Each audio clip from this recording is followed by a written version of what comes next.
এবার আমি জিলিপিগুলোকে বানিয়ে নেব সুন্দর করে। তো দেখো আমি ফার্স্ট টাইম বানাচ্ছি, কিন্তু সুন্দর দেওয়া হচ্ছে। তোমরা তোমাদের পছন্দ মতো সাইজের দেবে।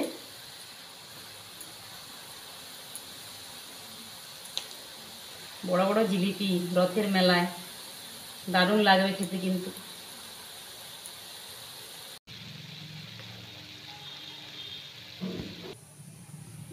একদম দোকানের মতো জিলিপি হয়েছে, গোল গোল কাঠি, কোনো চুপসে যায় না, আর মুচমুচে হয়েছে, একেবারে রসে ভরা। এই দেখো, দেখে বুঝতে পারছো, একেবারে রসে ভরা, মুচমুচে, একদম দোকানের মতো পারফেক্ট হয়েছে। নমস্কার বন্ধুরা, অনেসা ভ্যারাইটি ভিডিওর আবারও একটি নতুন পর্বে সবাইকে স্বাগত জানাচ্ছি। আর কয়েকদিন পরেই রথ, সবাইকে জানাই রথযাত্রার অনেক অনেক শুভেচ্ছা ও ভালোবাসা, আর বড়দের প্রণাম জানাই। তো আজকে আমি রথযাত্রা উপলক্ষে জিলেপি বানাবো, কোনো রকম খামি তৈরি ঝামেলা ছাড়াই, মাত্র 2টো উপকরণ দিয়ে একদম মুচমুচে রসালো দোকানের মতো জিলেপি কিভাবে বানাবো, তার জন্য অনুরোধ করছি পুরো ভিডিওটা স্কিপ না করে তোমরা দেখতে থাকো। আশা করছি তোমাদের ভিডিওটা খুবই ভালো লাগবে, আর ভালো লাগলে বলবো বন্ধুদের মাঝে একটু শেয়ার করে দিতে। আর নতুন বন্ধু আজকের পর্বে থাকলে বলবো আমার চ্যানেলটা সাবস্ক্রাইব করে আমাকে সাপোর্ট করতে, যাতে আগামী দিনে নিত্য নতুন রেসিপি তোমাদেরকে উপহার স্বরূপ দিতে পারি। তো চলো তাহলে, 2টা উপকরণ দিয়ে জিলেপি কিভাবে বানাচ্ছি সেটাই আমরা তোমাদের সঙ্গে শেয়ার করছি। বন্ধুরা, গ্যাসে কড়াই বসিয়ে দিয়েছি, বসিয়ে দিয়ে 1 বাটি চিনি দিয়ে দিচ্ছি, কারণ জিলিপির জন্য প্রথমে আমরা চিনির শিরা বানাবো। আর এই রথের সময়, আমরা রথের মেলা গেলে সবাই কিন্তু জিলাপি খেতে পছন্দ করি, আর জিলাপি আমরা কিনেও খাই। তো 1 বাটি চিনির সাথে 1 বাটি জল দিয়ে দিলাম। আর এই জিলিপিটি যদি বানানো শিখে যাও, তাহলে তোমাদের আর কেনার প্রয়োজন পড়বে না, বাড়িতেই একদম মুচমুচে জিলিপি নিজেরাই বানাতে পারবে। চিনির শিরাটাকে নাড়াচাড়া করে দিচ্ছি, চিনিটা গলা পর্যন্ত আমরা অপেক্ষা করব। বন্ধুরা, চিনিটা আমার গুলা হয়ে গেছে। এবার আমি দিয়ে দিচ্ছি 2টো এলাচ ফাটিয়ে এর মধ্যে, আর দিয়ে দিচ্ছি সামান্য পরিমাণে কালার, একটু সামান্য ফুড কালার। এটা অপশনাল, তোমরা নাও দিতে পারো, কিন্তু এই কালারটা দিলে জিলিপির কালারটা খুব সুন্দর আসবে।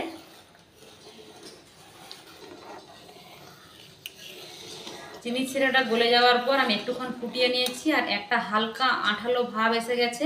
তো আমার এই চিনির শিরাটা হয়ে গেছে। আমি এবার গ্যাসটা বন্ধ করে দেব। আর চিনির শিরাটা যাতে গাঢ় না হয়ে যায়, তার জন্য সামান্য পরিমাণে লেবুর রস দিয়ে দিচ্ছি 1 চামচের মতো। দিয়ে এই রসটাকে নামিয়ে রেখে দেব। চিনির শিরাটা রেডি হয়ে গেছে, চিনির শিরাটা সেদিকে রেখে দিয়েছি সরিয়ে। এবার যে জিলিপিটা বানাবো সেটাই হচ্ছে যে আসল। তোমরা স্কিপ না করে দেখো কোন জিনিসটা কোন পরিমাণে নিচ্ছি, তাহলে তোমাদেরও পারফেক্ট হবে। তো চলো, আমি 1 বাটি ময়দা নিয়ে নিচ্ছি প্রথমে, আর অবশ্যই ময়দায় করবে, এই জিলিপি কিন্তু আটায় হবে না। দিয়ে দিচ্ছি 1 চামচের মতো ঘি, তোমরা চাইলে তেল দিতে পারো, কোনো অসুবিধে নেই, কিন্তু ঘি দিলে জিলিপির স্বাদটা ভালো হবে। তো এইবার ভালো করে মাখিয়ে নিচ্ছি ঘিটাকে ময়দার সাথে।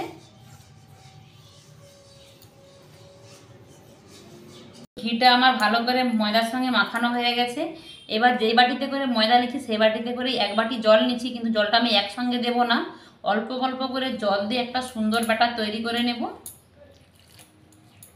আরও যদি জল লাগে তো তখন আরও জল দেব। তো পুরো বাটির জলটাই আমি দিয়ে দিয়েছি।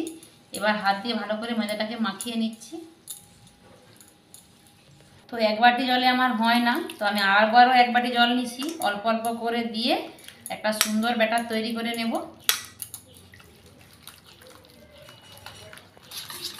তো দেখো, একটা সুন্দর ডো তৈরি করে নিয়েছি। আর 2 বাটি জলের আমার এই বাটি এতটা বেশি হয়েছে। তো এবার যেটা করতে হবে, 1 প্যাকেট ইনো আমি ওই 1 বাটি ময়দায় পুরোটাই দিয়ে দেব,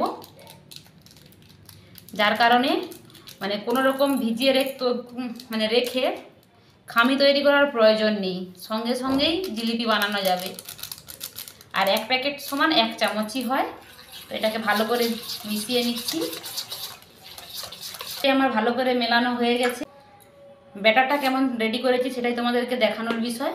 তো দেখো, এই যে চামচটা নিয়েছি, চামচের এইভাবে যখন দাঁড়ি কেটে দিচ্ছি, কোনো দাঁড়িটা মিলে যাচ্ছে না, তখন বুঝতে হবে যে পারফেক্ট ব্যাটার রেডি হয়েছে। তো চলো তাহলে এবার আমরা এটাকে ভেজে নেব। কড়াতে একটা তাওয়াই বসিয়ে দিয়েছি, বসিয়ে দিয়ে আমি বেশ কিছুটা তেল দিয়ে দিচ্ছি। আর এরকম টাইপের তাওয়াতে যদি জিলিপি ভাজা হয় তো সুন্দর ভাজা হবে অনেকগুলো করে একসাথে। তো আমি একটা যে দুধের প্যাকেট নিয়েছি, আর এই প্যাকেটের সাহায্যেই আমি আজকে বানাবো জিলিপি। তো চলো, আর একটা নিয়েছি যে চং। তো আমি এই প্যাকেটের মধ্যে চংটা লাগিয়ে দিচ্ছি। এখানে একটা ছোট ফুটো করেছি, এই দেখো, এখানে চংটাকে আমি সেট করে দিচ্ছি। তোমরা চাইলে পাইপিং ব্যাগের করেও করতে পারো। এবার আমি এর মধ্যে ব্যাটারটাকে ভরে নেব। আমি অল্প পরিমাণে ব্যাটার আগে ভরে নিচ্ছি, সবটা একসাথে ভরবো না।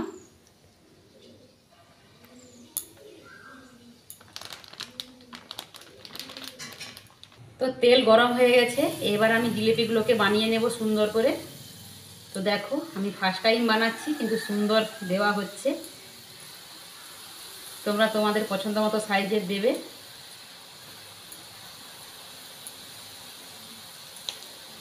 বড় বড় জিলিপি রথের মেলায় দারুণ লাগবে খেতে কিন্তু।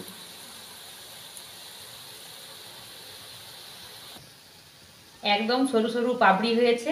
আর দেখো, আর এগুলো কিন্তু জিলিপিগুলো ভাজবে একেবারে লো ফ্লেমে, নাহলে কিন্তু মুচমুচে হবে না।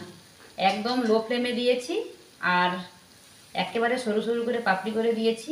খুব সুন্দর কিন্তু হয়েছে, আমি নিজেই বলছি সুন্দর হয়েছে। তোমরা কিন্তু বলো কমেন্ট করে যে কেমন হয়েছে।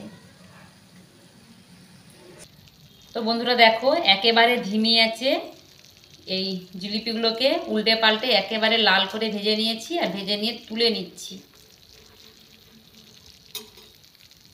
ছান্তায় তুলে নিচ্ছি যাতে অতিরিক্ত তেলটা বেরিয়ে যায়, তার জন্য।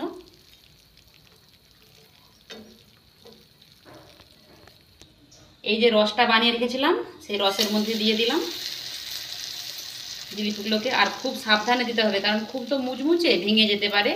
তো খুব সাবধানে রসের মধ্যে দিয়ে একটুক্ষণ রেখে দেবো, প্রায় 2-3 মিনিটের মতো রেখে দেবো, যাতে সুন্দর হয়ে রসটা জিলিপির ভেতরে ঢুকে যায়। তো আমি আবারও একবার তোমাদেরকে দিয়ে দেখাচ্ছি। দেখো, ঠিকঠাকভাবে দিতে পারছি না, কিন্তু সুন্দর হচ্ছে না দিতে পারলেও ঠিকঠাকভাবে। এগুলোকে উল্টে পাল্টে ভেজে নিচ্ছি। আর জিলিপিগুলো কিন্তু একদম গোল গোল কাঠিগুলো হচ্ছে। একই রকমভাবে কিন্তু সবটাই ভাজবো, পুরো ব্যাটারটাই। 2 মিনিট মতো হয়ে গেছে। জিলিপি থেকে রস থেকে জিলিপিগুলোকে তুলে নিচ্ছি,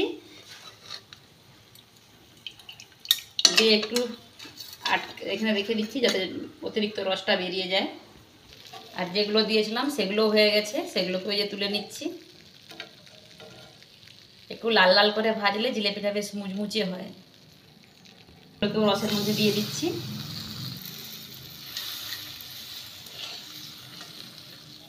বাচ্চাগুলো স্কুল না গেলে জিলিপি খেতে লেগে যেত। বন্ধুরা, একই রকমভাবে আমি সব জিলিপিগুলো তৈরি করে তারপর তোমাদের সামনে ফিরে আসছি। তোমাদেরকে তো 2বার বানিয়ে দেখালাম, তো সবগুলো হয়ে গেলে তারপর তোমাদের সামনে ফিরে আসছি।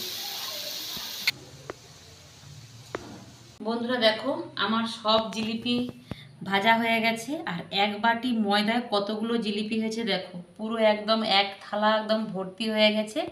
আর জিলিপিগুলো দেখতেও কতটা সুন্দর লাগছে দেখো, একদম দোকানের মতো জিলিপি হয়েছে, গোল গোল কাঠি, কোনো চুপসে যায় না। আর মুচমুচে হয়েছে, একেবারে রসে ভরা। এই দেখো, দেখে বুঝতে পারছো, একেবারে রসে ভরা মুচমুচে, একদম দোকানের মতো পারফেক্ট হয়েছে। আর খুব সহজে কিন্তু বানানোও গেছে। দেখো একেবারে জিলিপিগুলো কতটা পারফেক্ট হয়েছে, এই দেখো। আওয়াজ শুনে বুঝতে পারছো যে জিলিপিগুলো কতটা হয়েছে। আর ভেতর থেকে কিন্তু রস ঢুকে গেছে, ভেতরেও রস ঢুকে গেছে, আর মুচমুচেও আছে। আর এই গরম গরম জিলিপি এই রথের দিনে বাড়িতে তোমরা খুব সহজেই বানিয়ে নিতে পারবে। তার জন্য তো তোমাদেরকে সহজভাবে দেখিয়েই দিলাম।